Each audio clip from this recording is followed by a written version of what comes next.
Jadi setelah wafatnya Nabi Idris alaihi salam, terjadilah kesyirikan. Berlalulah 1000 tahun. Jadi jarak antara wafatnya Nabi Idris sampai kepada diutusnya Nabi Nuh alaihi salam itu 1000 tahun. Dari mulai wafatnya Nabi Idris, terjadilah kesyirikan, terjadilah kekufuran, terjadilah penyembahan kepada selain Allah. Maka di sinilah Allah Subhanahu wa taala mengutus Nabi Nuh untuk menyuruh umatnya yang kafir ini kembali menyembah Allah Subhanahu wa taala yang tidak ada sekutu bagi Allah Subhanahu wa taala. Jadi kalau ditanya siapa nabi pertama yang diutus oleh Allah, kita katakan adalah Nabi Adam alaihissalam. Kalau ada lagi pertanyaan kedua, siapakah nabi pertama yang diutus oleh Allah kepada kaum kafir atau kaum musyrikin? Dikatakan Nabi Nuh alaihissalam. Jadi kita wajib mengimani kenabian Nabi Adam alaihissalam. Tidak boleh kita mengingkarinya. Jangan seperti kelompok Wahabiyah, mereka mengingkari kenabian Nabi Adam alaihissalam.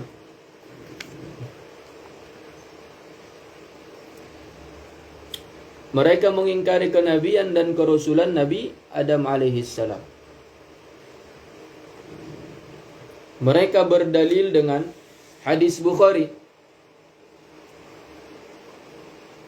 Memang di dalam hadis Al-Bukhari disebutkan bahwa annahu awwalur rusuli ila ahlil ardi Nuh,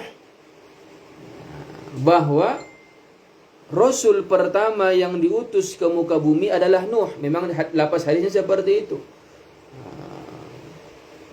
tapi bukan seperti itu maknanya. Makanya perlu kita merujuk kepada ulama-ulama hadis.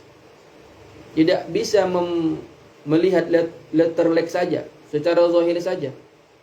Maka para ulama hadis mengomentari, mengatakan yang dimaksud annahu awwalur rusuli ila ahlil ardi, bahwa rasul pertama yang diutus kepada kaum kafir yang ada di muka bumi adalah Nabi Nuh alaihissalam.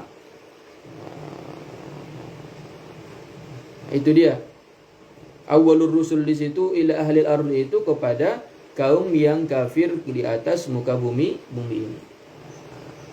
Jadi kita ulang kembali, nabi pertama yang Allah utus, nabi dan rasul pertama yang Allah utus adalah Nabi Adam alaihissalam, dan sedangkan nabi yang pertama dan rasul yang pertama diutus Allah kepada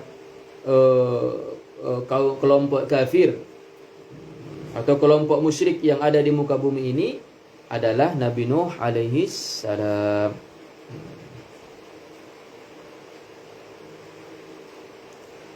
Wa qad hadzara Allahu jami'ar rusuli min ba'dihi minasyirki.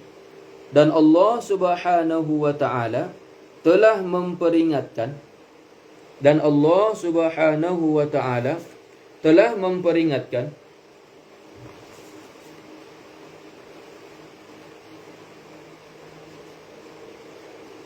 dan Allah Subhanahu wa taala telah memperingatkan seluruh rasul setelah Nabi Nuh. Itu maksudnya. Memperingatkan seluruh rasul min ba'dihi, setelah Nabi Nuh, minasyirki, dari kesyirikan. Dari kesyirikan. Maksudnya apa? Memperingati umat mereka, umat nabi-nabi yang diutus setelah Nabi Nuh. Bukan memperingati rasulnya. Awas kalian terjatuh kepada kekufuran. Tidak. Kenapa? Karena para rasul tidak mungkin terjatuh kepada kekufuran. Mereka ma'sumun minal kufri. Para nabi seluruhnya mulai daripada Nabi Adam sampai Nabi Muhammad sallallahu alaihi wasallam terjaga daripada kekufuran. Jadi maksud kalimat wa qad hadzarallahu jami'ar rusuli, maksudnya apa? Jami'a umamir rusul. Itu dia. Allah Subhanahu wa taala telah memperingati seluruh umat rasul setelah Nabi Nuh daripada kesyirikan. Kenapa? Karena para nabi tidak mungkin lagi diperingatkan mereka supaya tidak terjatuh kepada kekufuran. Tidak. Karena mereka memang sudah maksum, tidak mungkin mereka terjatuh kepada kekufuran. Baik sebelum kenabian ataupun setelah kenabian.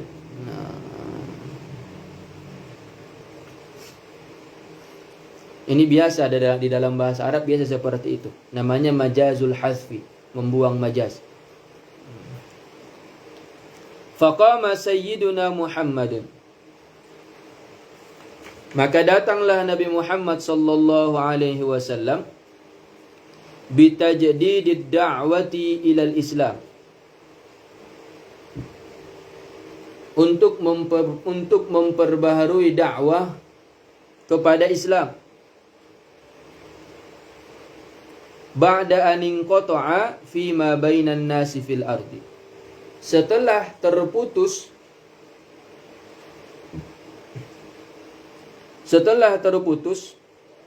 dari antara manusia seluruhnya di atas muka bumi. Jadi setelah diangkatnya Nabi Isa alaihi salam ke langit,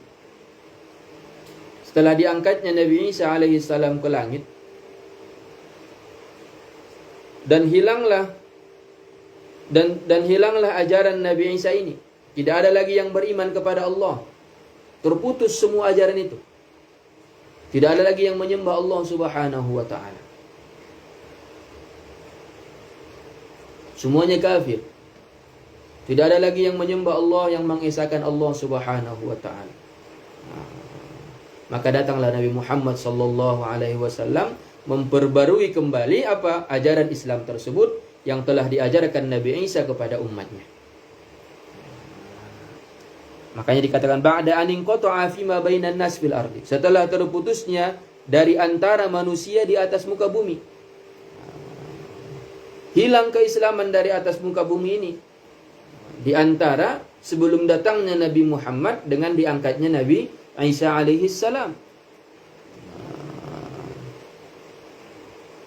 Muayyadan bil mu'jizat ad-dallati ala nubuwwatihi. Dikuatkan dengan mu'jizat-mu'jizat yang menjadi petunjuk, yang menjadi pertunjuk tentang kenabiannya. Jadi Nabi Muhammad sallallahu alaihi wasallam datang diutus oleh Allah Subhanahu wa taala untuk memperbaharui kembali agama ini, mengajak kembali masyarakat ini ataupun umatnya itu ke dalam agama Islam, menyembah Allah Subhanahu wa taala, dan beliau datang dengan dibantu mukjizat. Apa tujuan mukjizat ini? Menunjukkan bahwa dia memang benar-benar utusan Allah Subhanahu wa taala. Fadakhala al-ba'du fil Islam. Maka masuklah sebahagian ke dalam agama Islam. Seperti siapa? Seperti Al-Ja'du ibnu Qais. Ada seorang yang bernama Al-Ja'du ibnu Qais. Dia hidup sebelum diutusnya baginda Nabi besar Muhammad sallallahu alaihi wasallam, dan dia dari Yaman.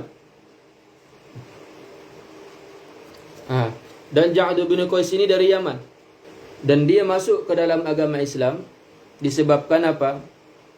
Disebabkan karena persaksian seorang jin yang muslim. Jadi Ja'd ibnu Qais ini datang dari Yaman untuk pergi ke kota Makkah, melakukan perjalanan. Mereka berkelompok. Lalu di suatu malam mereka menginap di dalam suatu goa.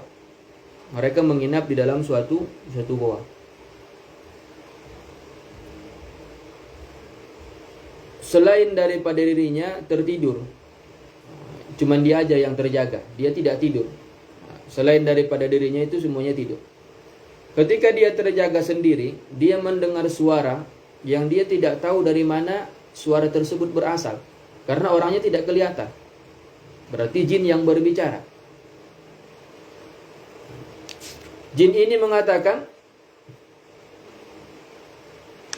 di antara bait syairnya, ala ayyuhar rabbul mu'arrisu ballighu idza ma wasaltum lil hatimi wa zamzama Muhammadan al mab'utsa minna tahiyatan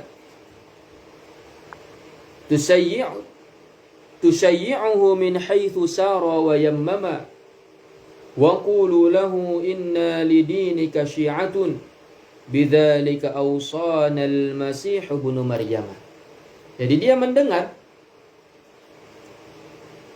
daripada jin ini bahwa jin ini memberikan salam kepada mereka jikalau nanti mereka sampai kepada Makkah, kepada kota Makkah, dan mereka bertemu dengan seorang pemuda yang bernama Muhammad, supaya salam jin ini disampaikan kepada Muhammad.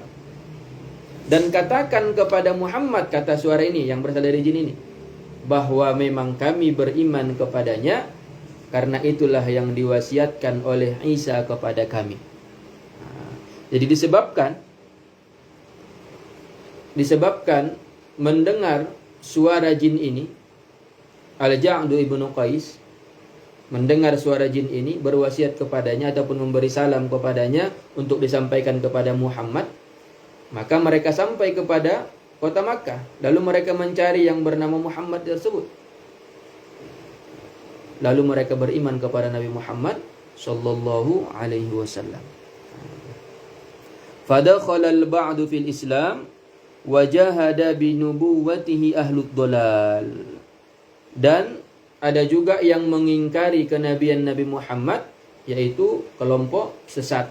Alladzina minhum, termasuk daripada mereka, man kana musyrikan qabla, yang mereka sebelumnya juga musyrik. Seperti siapa?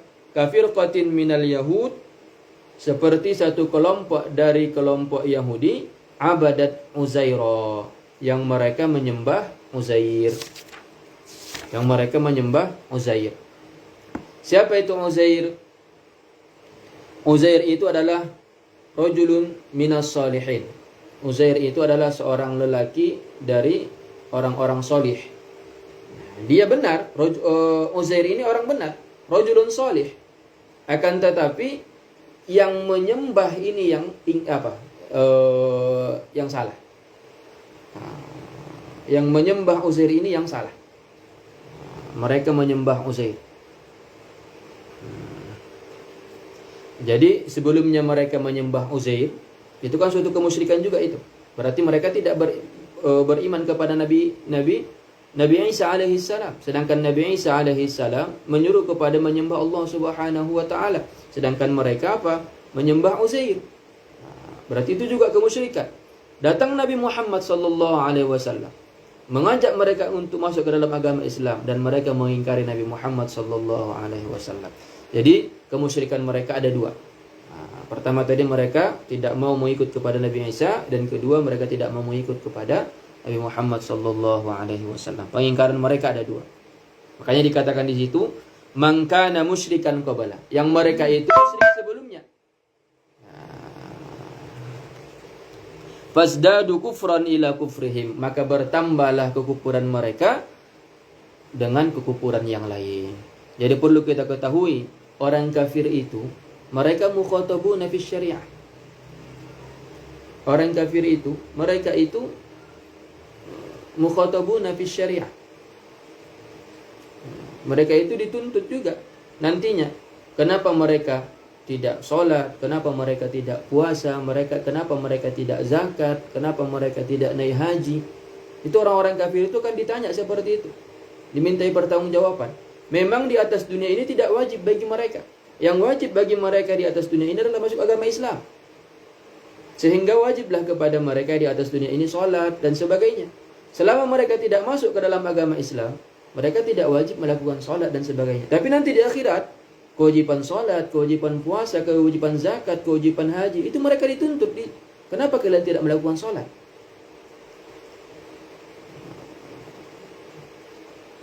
Makanya ketika kamu melihat orang kafir dan dia tidak sholat, itu bertambah dosanya. Jadi jangan dikatakan karena ada sebagian mengatakan dia sudah kafir, dia sudah mendapatkan dosa terbesar, kenapa lagi harus ditambah dengan dosa sholat, dosa ini? Tidak. Al-musyrikun mukhatabuna fi syariah. Orang-orang al-kuffar, orang-orang kafir, mereka itu dituntut nantinya di akhirat tentang salat mereka. Ma salakakum fi saqar? Qalu lam nakum minal musallin. Itu di Al-Qur'an. Apa yang menjadikan kalian masuk ke dalam api neraka? Nanti mereka ditanya di akhirat, ditanya para malaikat, ma salakakum fi saqar? Apa yang menyebabkan kalian masuk ke dalam api neraka? Apa jawaban orang-orang kafir ini?